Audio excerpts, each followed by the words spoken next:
Disclaimer: ang kwentong ito ay hango sa isang tunay na karanasan. Ang anumang pagkakahawig sa iba pang kwento o tao, buhay man o patay, ay nagkataon lamang. Ito ay nilikha upang magbigay ng takot at aliw, kaya't ipinapayo naming panoorin ito nang may bukas na isipan. Kung ikaw ay mahina ang loob o madaling matakot, mag-ingat sa panonood. Tahimik ang gabi sa baryo ng San Roque.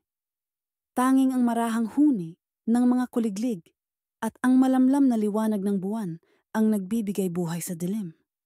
Isang malawak na niyugan ang nakapaligid sa baryo at sa kabila nito ay isang lugar na halos hindi na tinatahak ng mga tao. Isang masukal na kakahuyan kung saan ayon sa matatanda, may naninirahang nilalang na hindi dapat gambalain.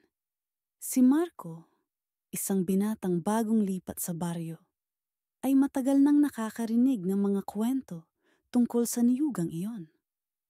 Matagal nang ipinagbabawal ng mga matatanda ang pagpunta ron sa 10 oras ng gabi.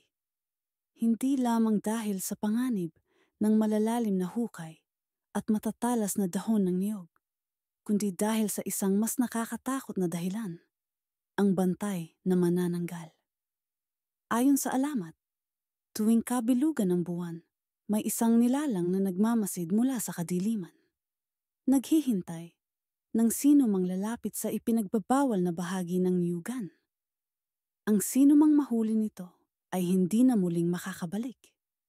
Marami na ang nawala at ang ilan sa mga bumalik ay hindi na kailanman naging pareho. Ngunit si Marco, na hindi naniniwala sa mga kababalaghan, ay itinuring lang itong katang-isip ng matatanda upang takutin ang mga bata.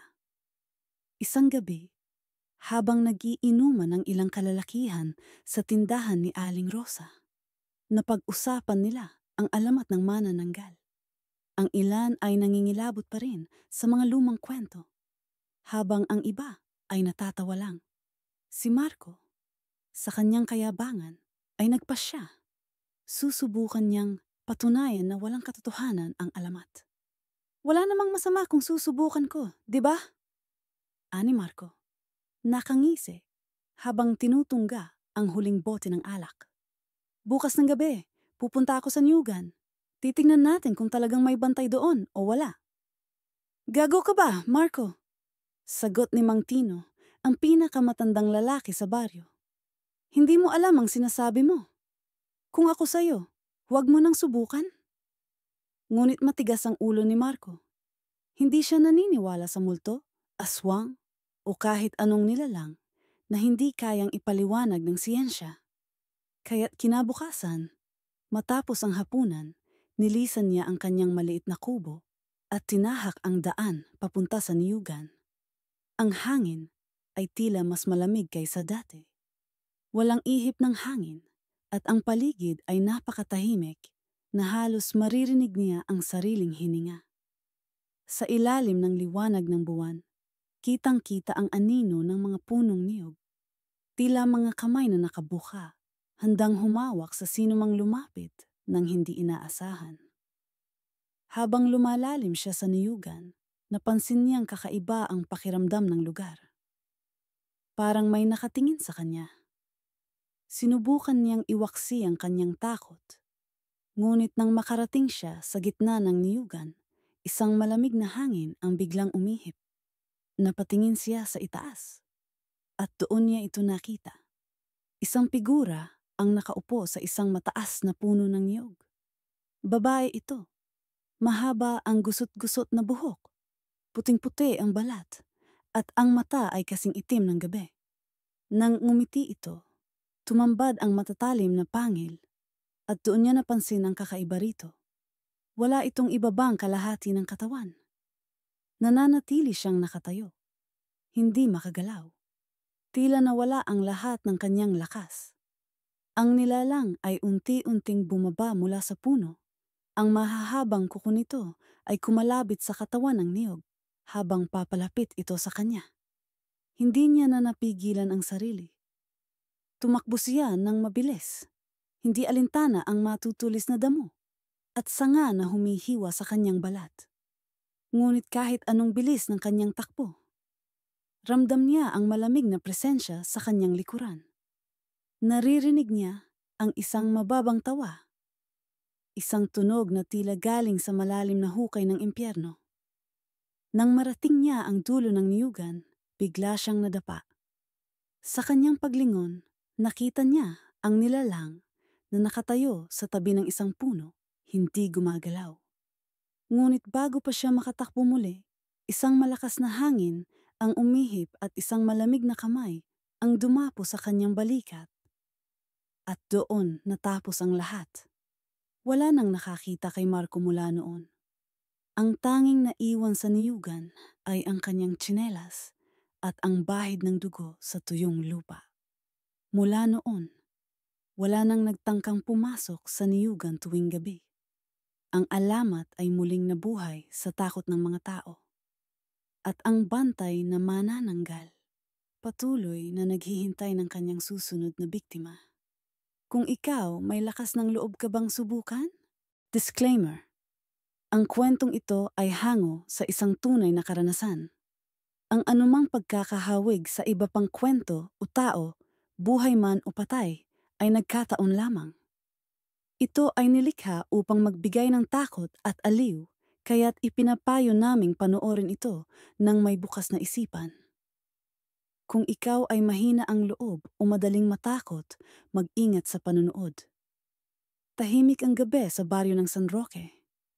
Tanging ang marahang huni ng mga kuliglig at ang malamlam na liwanag ng buwan ang nagbibigay buhay sa dilim. Isang malawak na niyugan ang nakapaligid sa baryo. At sa kabila nito ay isang lugar na halos hindi na tinatahak ng mga tao. Isang masukal na kakahuyan kung saan, ayon sa matatanda, may naninirahang nilalang na hindi dapat gambalain. Si Marco, isang binatang bagong lipat sa baryo, ay matagal nang nakakarinig ng mga kwento tungkol sa niyugang iyon. Matagal nang ipinagbabawal ng mga matatanda ang pagpunta roon sa 10 oras ng gabi. Hindi lamang dahil sa panganib ng malalalim na hukay at matatalas na dahon ng niyog, kundi dahil sa isang mas nakakatakot na dahilan, ang bantay na manananggal. Ayon sa alamat, tuwing kabilugan ng buwan, may isang nilalang na nagmamasid mula sa kadiliman, naghihintay ng sino mang lalapit sa ipinagbabawal na bahagi ng niyugan. Ang sino mang mahuli nito ay hindi na muling makakabalik. Marami na ang nawala at ang ilan sa mga bumalik ay hindi na kailanman naging pareho. Ngunit si Marco, na hindi naniniwala sa mga kababalaghan, ay itinuring lang itong katang-isip ng matatanda upang takutin ang mga bata. Isang gabi, habang nag-iinuman ng ilang kalalakihan sa tindahan ni Aling Rosa, napag-usapan nila ang alamat ng manananggal. Ang ilan ay nangingilabot pa rin sa mga lumang kwento, habang ang iba ay natatawa lang. Si Marco, sa kanyang kayabangan, ay nagpasya. Susubukan niyang patunayan na walang katotohanan ang alamat. Wala namang masama kung susubukan ko, di ba? Ani Marco, nakangisi, habang tinutungga ang huling bote ng alak. Bukas ng gabi, pupunta ako sa niyugan. Titignan natin kung talagang may bantay doon o wala. Gago ka ba, Marco? Sagot ni Mang Tino, ang pinakamatandang lalaki sa baryo. Hindi mo alam ang sinasabi mo. Kung ako sa'yo, huwag mo nang subukan. Ngunit matigas ang ulo ni Marco. Hindi siya naniniwala sa multo, aswang, o kahit anong nilalang na hindi kayang ipaliwanag ng siyensya. Kaya't kinabukasan, matapos ang hapunan, nilisan niya ang kanyang maliit na kubo at tinahak ang daan papunta sa niyugan. Ang hangin ay tila mas malamig kaysa dati. Walang ihip ng hangin, at ang paligid ay napakatahimik na halos maririnig niya ang sariling hininga. Sa ilalim ng liwanag ng buwan, kitang-kita ang anino ng mga punong niyog. Tila mga kamay na nakabuka, handang humawak sa sinumang lumapit nang hindi inaasahan. Habang lumalalim siya sa niyugan, napansin niyang kakaiba ang pakiramdam ng lugar. Parang may nakatingin sa kanya. Sinubukan niyang iwaksi ang kanyang takot. Ngunit nang makarating siya sa gitna ng niyugan, isang malamig na hangin ang biglang umihip. Napatingin siya sa itaas. At doon niya ito nakita. Isang figura ang nakaupo sa isang mataas na puno ng niyog. Babae ito, mahaba ang gusot-gusot na buhok, puting-puti ang balat, at ang mata ay kasing itim ng gabi. Nang ngumiti ito, tumambad ang matatalim na pangil at doon niya napansin ang kakaiba rito. Wala itong ibabang kalahati ng katawan. Nananatili siyang nakatayo, hindi makagalaw. Tila nawala ang lahat ng kanyang lakas. Ang nilalang ay unti-unting bumaba mula sa puno. Ang mahahabang kuko nito ay kumalabit sa katawan ng niyog habang papalapit ito sa kanya. Hindi niya na napigilan ang sarili. Tumakbo siya ng mabilis. Hindi alintana ang matutulis na damo at sanga na humihiwa sa kanyang balat. Ngunit kahit anong bilis ng kanyang takbo, ramdam niya ang malamig na presensya sa kanyang likuran. Naririnig niya ang isang mababang tawa, isang tunog na tila galing sa malalim na hukay ng impyerno. Nang marating niya ang dulo ng niyugan, bigla siyang nadapa. Sa kanyang paglingon, nakita niya ang nilalang na nakatayo sa tabi ng isang puno, hindi gumagalaw. Ngunit bago pa siya makatakbo muli, isang malakas na hangin ang umihip at isang malamig na kamay ang dumapo sa kanyang balikat. At doon natapos ang lahat. Wala nang nakakita kay Marco mula noon. Ang tanging naiwan sa niyugan ay ang kanyang tsinelas at ang bahid ng dugo sa tuyong lupa. Mula noon, wala nang nagtangkang pumasok sa niyugan tuwing gabi. Ang alamat ay muling nabuhay sa takot ng mga tao. At ang bantay na manananggal, patuloy na naghihintay ng kanyang susunod na biktima. Kung ikaw, may lakas ng loob ka bang subukan? Ngunit hindi lang si Marco ang nawawala. Sa sumunod na mga gabi, may mga ulat ng kakaibang ingay mula sa niyugan. Mga buntong hininga, mahahabang ungol, at tila mga yapak na dumadagundong sa lupa. Isang matandang babae, si Lola Sima, ang nagsabing nakita niya si Marco sa kanyang panaginip. Sa panaginip niya, si Marco ay nakatayo sa ilalim ng isang puno ng niyog, duguan. Tahimik ang gabi sa baryo ng San Roque. Tanging ang marahang huni ng mga kuliglig at ang malamlam na liwanag ng buwan ang nagbibigay buhay sa dilim. Isang malawak na niyugan ang nakapaligid sa baryo at sa kabila nito ay isang lugar na halos hindi na tinatahak ng mga tao. Isang masukal na kakahuyan kung saan ayon sa matatanda may naninirahang nilalang na hindi dapat gambalain. Si Marco, isang binatang bagong lipat sa baryo, ay matagal nang nakakarinig ng mga kwento tungkol sa niyugang iyon. Matagal nang ipinagbabawal ng mga matatanda ang pagpunta roon sa 10 oras ng gabi. Hindi lamang dahil sa panganib ng malalalim na hukay at matatalas na dahon ng niyog, kundi dahil sa isang mas nakakatakot na dahilan, ang bantay na manananggal. Ayon sa alamat, tuwing kabilugan ng buwan, may isang nilalang na nagmamasid mula sa kadiliman. Naghihintay ng sino mang lalapit sa ipinagbabawal na bahagi ng niyugan. Ang sino mang mahuli nito ay hindi na muling makakabalik. Marami na ang nawala, at ang ilan sa mga bumalik ay hindi na kailanman naging pareho. Ngunit si Marco, na hindi naniniwala sa mga kababalaghan, ay itinuring lang itong kathang isip ng matatanda upang takutin ang mga bata. Isang gabi, habang nagiinuman ang ilang kalalakihan sa tindahan ni Aling Rosa, napag-usapan nila ang alamat ng manananggal. Ang ilan ay nangingilabot pa rin sa mga lumang kwento, habang ang iba ay natatawa lang. Si Marco, sa kanyang kayabangan, ay nagpasya. Susubukan niyang patunayan na walang katotohanan ng alamat. Wala namang masama kung susubukan ko. Diba? Ani Marco, nakangisi. habang tinutungga ang huling bote ng alak. Bukas ng gabi, pupunta ako sa niyugan. Titignan natin kung talagang may bantay doon o wala. Gago ka ba, Marco? Sagot ni Mang Tino, ang pinakamatandang lalaki sa baryo. Hindi mo alam ang sinasabi mo. Kung ako sa'yo, huwag mo nang subukan. Ngunit matigas ang ulo ni Marco. Hindi siya naniniwala sa multo, aswang, o kahit anong nilalang na hindi kayang ipaliwanag ng siyensya. Kaya't kinabukasan, matapos ang hapunan, nilisan niya ang kanyang maliit na kubo at tinahak ang daan papunta sa niyugan. Ang hangin ay tila mas malamig kaysa dati. Walang ihip ng hangin at ang paligid ay napakatahimik na halos maririnig niya ang sariling hininga. Sa ilalim ng liwanag ng buwan, kitang-kita ang anino ng mga punong niyog, tila mga kamay na nakabuka, handang humawak sa sino mang lumapit ng hindi inaasahan. Habang lumalalim siya sa niyugan, napansin niyang kakaiba ang pakiramdam ng lugar. Parang may nakatingin sa kanya.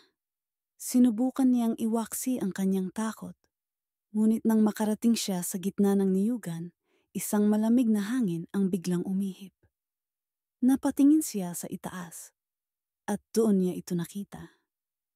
Isang figura ang nakaupo sa isang mataas na puno ng niyog. Babae ito, mahaba ang gusot-gusot na buhok, puting-puti ang balat, at ang mata ay kasing itim ng gabi. Nang ngumiti ito, tumambad ang matatalim na pangil, at doon niya napansin ang kakaiba rito. Wala itong ibabang kalahati ng katawan. Nananatili siyang nakatayo, hindi makagalaw. Tila nawala ang lahat ng kanyang lakas. Ang nilalang ay unti-unting bumaba mula sa puno. Ang mahahabang kuko nito ay kumalabit sa katawan ng niyog, habang papalapit ito sa kanya. Hindi niya na napigilan ang sarili. Tumakbo siya ng mabilis. Hindi alintana ang matutulis na damo at sanga na humihiwa sa kanyang balat. Ngunit kahit anong bilis ng kanyang takbo, ramdam niya ang malamig na presensya sa kanyang likuran. Naririnig niya ang isang mababang tawa, isang tunog na tila galing sa malalim na hukay ng impyerno. Nang marating niya ang dulo ng niyugan, bigla siyang nadapa. Sa kanyang paglingon, nakita niya ang nilalang na nakatayo sa tabi ng isang puno, hindi gumagalaw. Ngunit bago pa siya makatakbo muli, isang malakas na hangin ang umihip at isang malamig na kamay ang dumapo sa kanyang balikat. At doon natapos ang lahat. Wala nang nakakita kay Marco mula noon. Ang tanging naiwan sa niyugan ay ang kanyang tsinelas at ang bahid ng dugo sa tuyong lupa. Mula noon, wala nang nagtangkang pumasok sa niyugan tuwing gabi. Ang alamat ay muling nabuhay sa takot ng mga tao. At ang bantay na manananggal, patuloy na naghihintay ng kanyang susunod na biktima. Ngunit hindi lang si Marco ang nawawala. Sa sumunod na mga gabi, may mga ulat ng kakaibang ingay mula sa niyugan. Mga buntong hininga, mahahabang ungol, at tila mga yapak na dumadagundong sa lupa. Isang matandang babae, si Lola Sima, ang nagsabing nakita niya si Marco sa kanyang panaginip. Sa panaginip niya, si Marco ay nakatayo sa ilalim ng isang puno ng niyog, duguan at nakangiti. Ngunit ang kanyang mata ay walang buhay.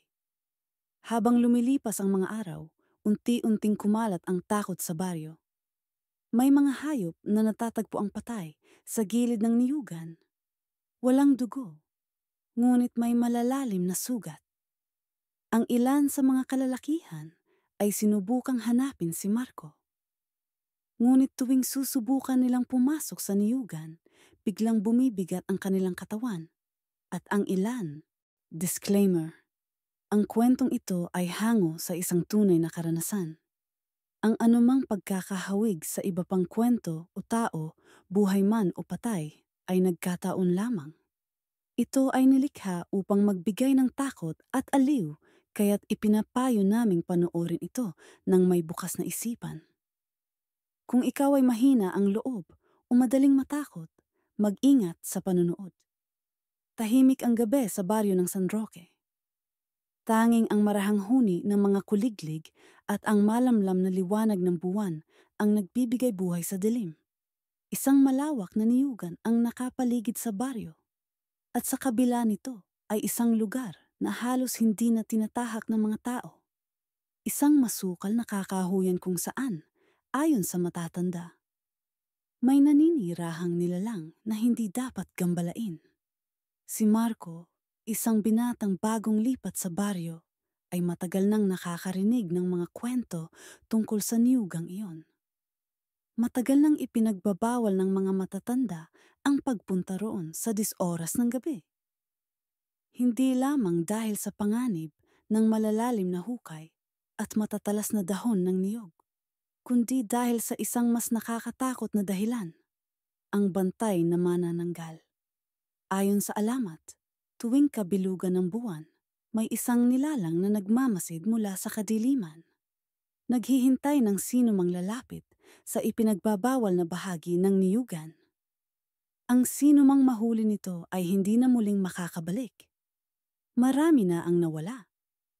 At ang ilan sa mga bumalik ay hindi na kailanman naging pareho.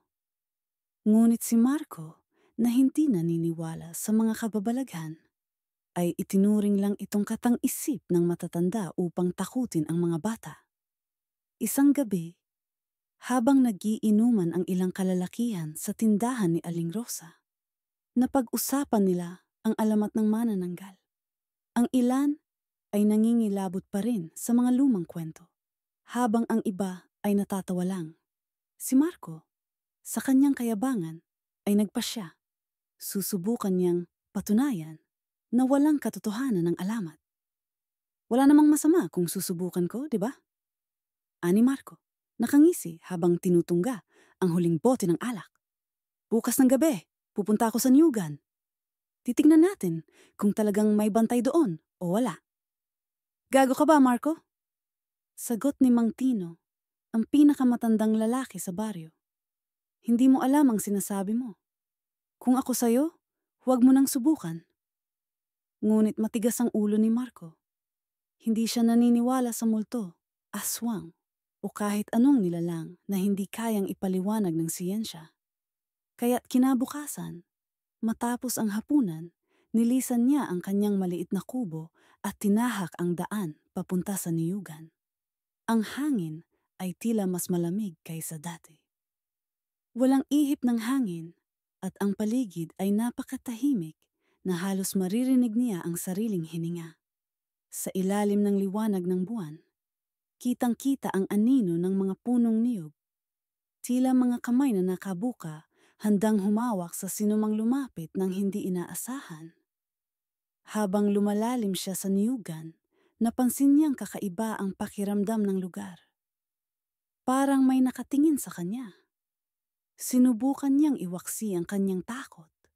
Ngunit nang makarating siya sa gitna ng niyugan, isang malamig na hangin ang biglang umihip. Napatingin siya sa itaas at doon niya ito nakita. Isang figura ang nakaupo sa isang mataas na puno ng niyog. Babae ito, mahaba, ang gusot-gusot na buhok, puting-puti ang balat, at ang mata ay kasing itim ng gabi. Nang ngumiti ito, tumambad ang matatalim na pangil, at doon niya napansin ang kakaiba rito. Wala itong ibabang kalahati ng katawan. Nananatili siyang nakatayo, hindi makagalaw. Tila nawala ang lahat ng kanyang lakas. Ang nilalang ay unti-unting bumaba mula sa puno. Ang mahahabang kuko nito ay kumalabit sa katawan ng niyog habang papalapit ito sa kanya. Hindi niya na napigilan ang sarili. Tumakbo siya ng mabilis. Hindi alintana ang matutulis na damo at sanga na humihiwa sa kanyang balat. Ngunit kahit anong bilis ng kanyang takbo, ramdam niya ang malamig na presensya sa kanyang likuran. Naririnig niya ang isang mababang tawa, isang tunog na tila galing sa malalim na hukay ng impyerno. Nang marating niya ang dulo ng niyugan, bigla siyang nadapa. Sa kanyang paglingon, nakita niya ang nilalang na nakatayo sa tabi ng isang puno, hindi gumagalaw. Ngunit bago pa siya makatakbo muli, isang malakas na hangin ang umihip at isang malamig na kamay ang dumapo sa kanyang balikat. At doon natapos ang lahat. Wala nang nakakita kay Marco mula noon. Ang tanging naiwan sa niyugan ay ang kanyang tsinelas at ang bahid ng dugo sa tuyong lupa. Mula noon, wala nang nagtangkang pumasok sa niyugan tuwing gabi. Ang alamat ay muling nabuhay sa takot ng mga tao. At ang bantay na manananggal. Patuloy na naghihintay ng kanyang susunod na biktima. Ngunit hindi lang si Marco ang nawawala. Sa sumunod na mga gabi, may mga ulat ng kakaibang ingay mula sa niyugan. Mga buntong hininga, mahahabang ungol, at tila mga yapak na dumadagundong sa lupa. Isang matandang babae, si Lola Sima, ang nagsabing nakita niya si Marco sa kanyang panaginip. Sa panaginip niya, si Marco ay nakatayo sa ilalim ng isang puno ng niyog, duguan at nakangiti. Ngunit ang kanyang mata ay walang tahimik ang gabi sa barsyo ng San Roque. Tanging ang marahang huni ng mga kuliglig at ang malamlam na liwanag ng buwan ang nagbibigay buhay sa dilim. Isang malawak na niyugan ang nakapaligid sa baryo at sa kabila nito ay isang lugar na halos hindi na tinatahak ng mga tao. Isang masukal na kakahuyan kung saan, ayon sa matatanda, may naninirahang nilalang na hindi dapat gambalain. Si Marco, isang binatang bagong lipat sa baryo, ay matagal nang nakakarinig ng mga kwento tungkol sa niyugang iyon. Matagal nang ipinagbabawal ng mga matatanda ang pagpunta roon sa 10 oras ng gabi. Hindi lamang dahil sa panganib ng malalalim na hukay at matatalas na dahon ng niyog, kundi dahil sa isang mas nakakatakot na dahilan. Ang bantay na manananggal. Ayon sa alamat, tuwing kabilugan ng buwan, may isang nilalang na nagmamasid mula sa kadiliman. Naghihintay ng sino mang lalapit sa ipinagbabawal na bahagi ng niyugan. Ang sino mang mahuli nito ay hindi na muling makakabalik. Marami na ang nawala, at ang ilan sa mga bumalik ay hindi na kailanman naging pareho. Ngunit si Marco, na hindi naniniwala sa mga kababalaghan, ay itinuring lang itong kathang-isip ng matatanda upang takutin ang mga bata. Isang gabi, habang nagiinuman ang ilang kalalakihan, sa tindahan ni Aling Rosa na pag-usapan nila ang alamat ng manananggal. Ang ilan ay nangingilabot pa rin sa mga lumang kwento, habang ang iba ay natatawa lang. Si Marco, sa kanyang kayabangan, ay nagpasya. Susubukan niyang patunayan na walang katotohanan ng alamat. Wala namang masama kung susubukan ko, di ba? Ani Marco, nakangisi, habang tinutungga ang huling bote ng alak. Bukas ng gabi, pupunta ako sa niyugan. Titingnan natin kung talagang may bantay doon o wala. Gago ka ba, Marco? Sagot ni Mang Tino, ang pinakamatandang lalaki sa baryo. Hindi mo alam ang sinasabi mo. Kung ako sa'yo, huwag mo nang subukan. Ngunit matigas ang ulo ni Marco. Hindi siya naniniwala sa multo, aswang, o kahit anong nilalang na hindi kayang ipaliwanag ng siyensya. Kaya't kinabukasan, matapos ang hapunan, nilisan niya ang kanyang maliit na kubo at tinahak ang daan papunta sa niyugan. Ang hangin ay tila mas malamig kaysa dati. Walang ihip ng hangin at ang paligid ay napakatahimik na halos maririnig niya ang sariling hininga. Sa ilalim ng liwanag ng buwan, kitang-kita ang anino ng mga punong niyog, tila mga kamay na nakabuka, handang humawak sa sinumang lumapit ng hindi inaasahan. Habang lumalalim siya sa niyugan, napansin niyang kakaiba ang pakiramdam ng lugar. Parang may nakatingin sa kanya. Sinubukan niyang iwaksi ang kanyang takot, ngunit nang makarating siya sa gitna ng niyugan, isang malamig na hangin ang biglang umihip. Napatingin siya sa itaas at doon niya ito nakita.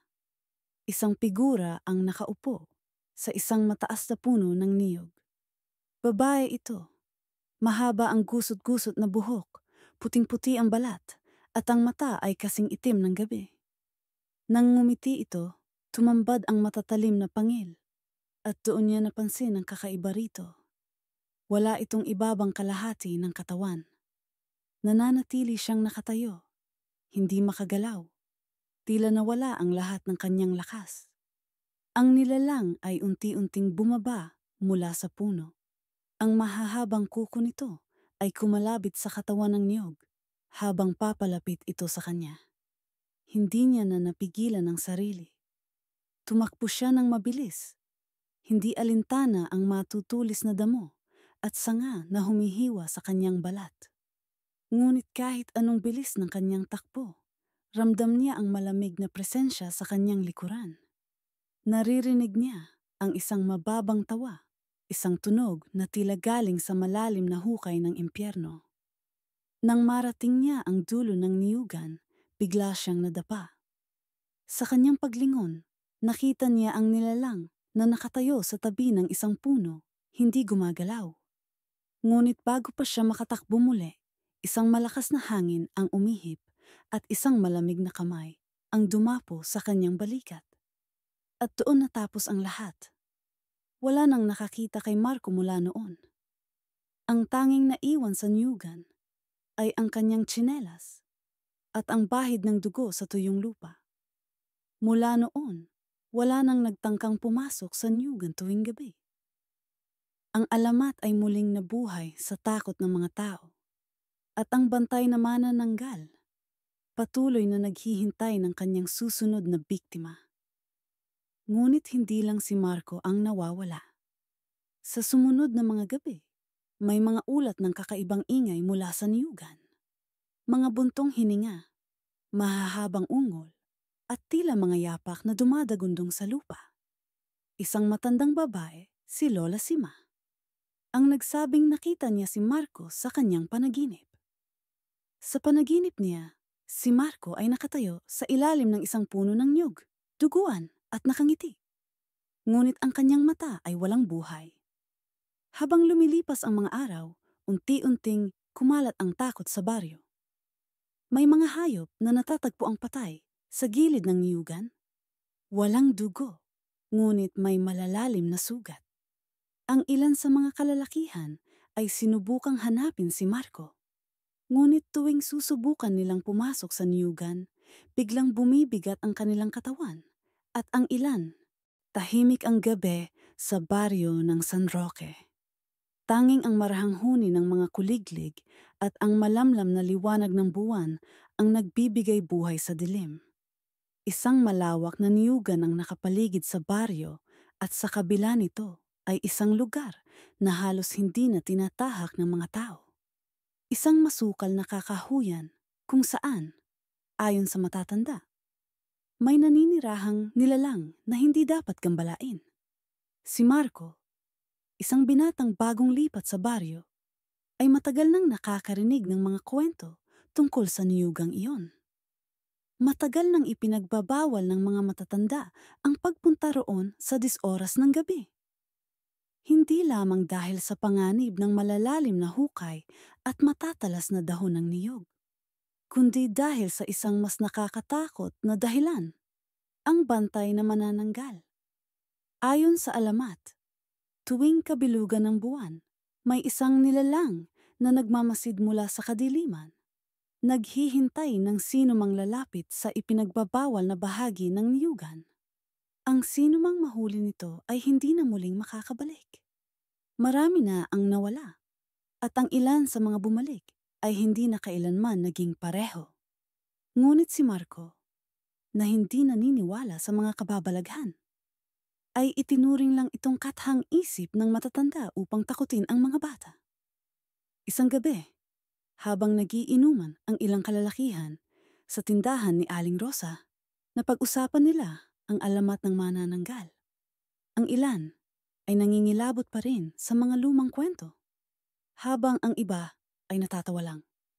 Si Marco, sa kanyang kayabangan, ay nagpasya. Susubukan niyang patunayan na walang katotohanan ng alamat. Wala namang masama kung susubukan ko, di ba? Ani Marco. Nakangisi habang tinutungga ang huling bote ng alak. Bukas ng gabi, pupunta ako sa Niyugan. Titignan natin kung talagang may bantay doon o wala.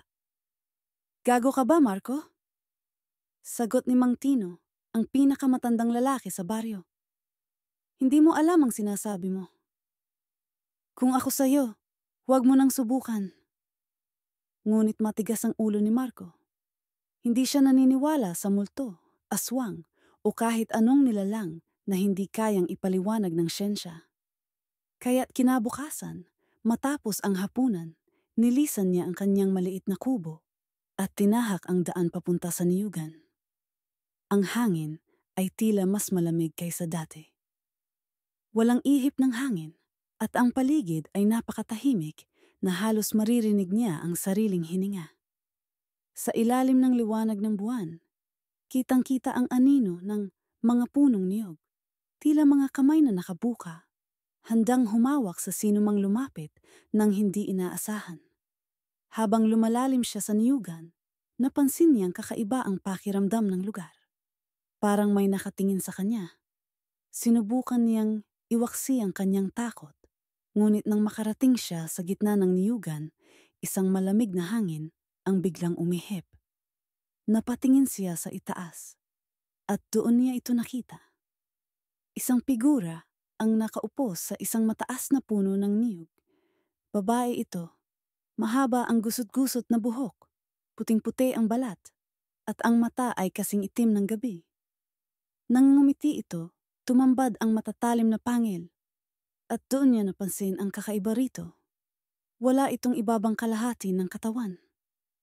Nananatili siyang nakatayo, hindi makagalaw. Tila nawala ang lahat ng kanyang lakas. Ang nilalang ay unti-unting bumaba mula sa puno. Ang mahahabang kuko nito ay kumalabit sa katawan ng niyog habang papalapit ito sa kanya. Hindi niya na napigilan ang sarili. Tumakbo siya ng mabilis. Hindi alintana ang matutulis na damo at sanga na humihiwa sa kanyang balat. Ngunit kahit anong bilis ng kanyang takbo, ramdam niya ang malamig na presensya sa kanyang likuran. Naririnig niya ang isang mababang tawa, isang tunog na tila galing sa malalim na hukay ng impyerno. Nang marating niya ang dulo ng niyugan, bigla siyang nadapa. Sa kanyang paglingon, nakita niya ang nilalang na nakatayo sa tabi ng isang puno, hindi gumagalaw. Ngunit bago pa siya makatakbo muli, isang malakas na hangin ang umihip at isang malamig na kamay ang dumapo sa kanyang balikat. At doon natapos ang lahat. Wala nang nakakita kay Marco mula noon. Ang tanging naiwan sa niyugan ay ang kanyang tsinelas at ang bahid ng dugo sa tuyong lupa. Mula noon, wala nang nagtangkang pumasok sa niyugan tuwing gabi. Ang alamat ay muling nabuhay sa takot ng mga tao. At ang bantay na manananggal, patuloy na naghihintay ng kanyang susunod na biktima. Ngunit hindi lang si Marco ang nawawala. Sa sumunod na mga gabi, may mga ulat ng kakaibang ingay mula sa niyugan. Mga buntong hininga, mahahabang ungol, at tila mga yapak na dumadagundong sa lupa. Isang matandang babae, si Lola Sima, ang nagsabing, nakita niya si Marco sa kanyang panaginip. Sa panaginip niya, si Marco ay nakatayo sa ilalim ng isang puno ng niyog, duguan at nakangiti. Ngunit ang kanyang mata ay walang buhay. Habang lumilipas ang mga araw, unti-unting kumalat ang takot sa baryo. May mga hayop na natatagpo ang patay sa gilid ng niyugan. Walang dugo, ngunit may malalalim na sugat.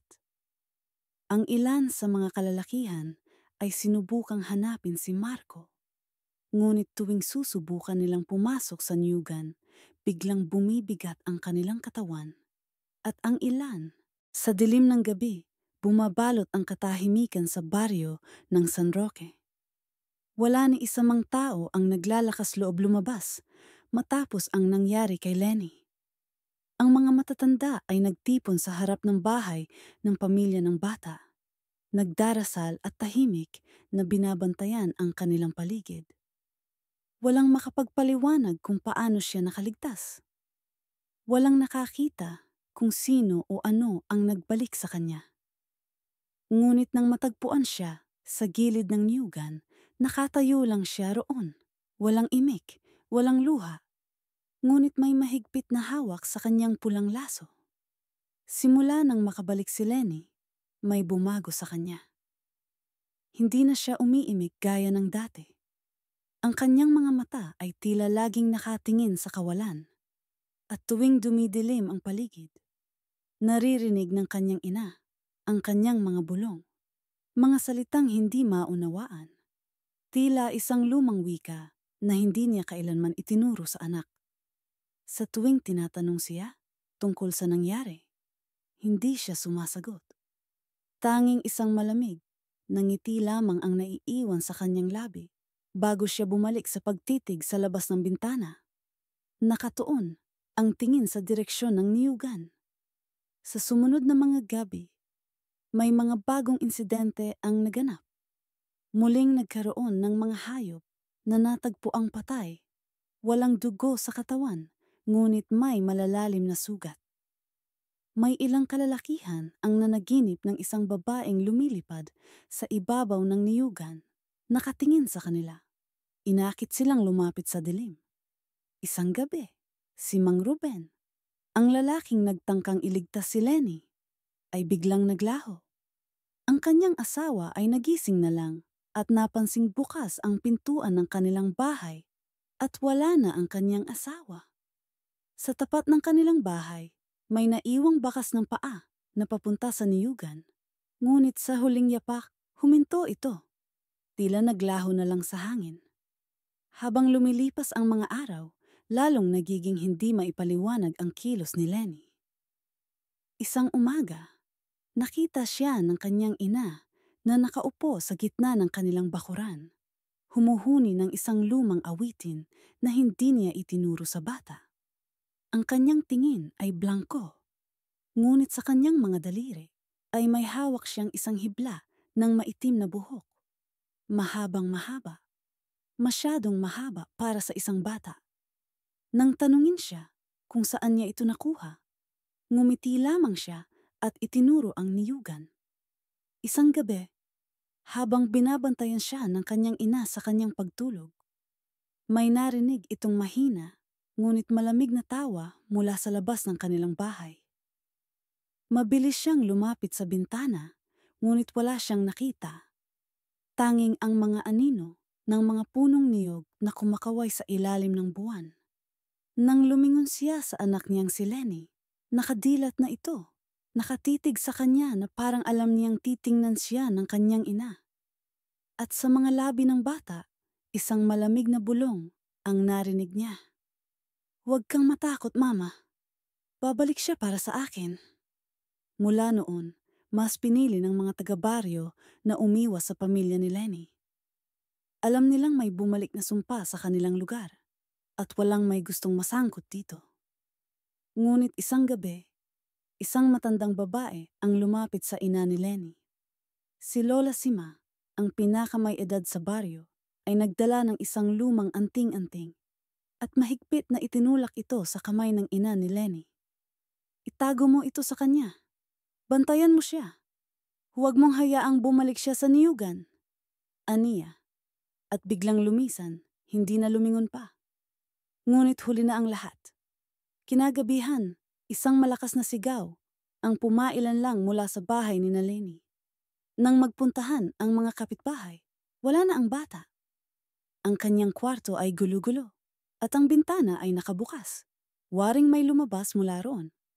Sa ilalim ng kanyang kama, natagpuan ang pulang laso, gupol-gupol at may bahid ng maitim na likido.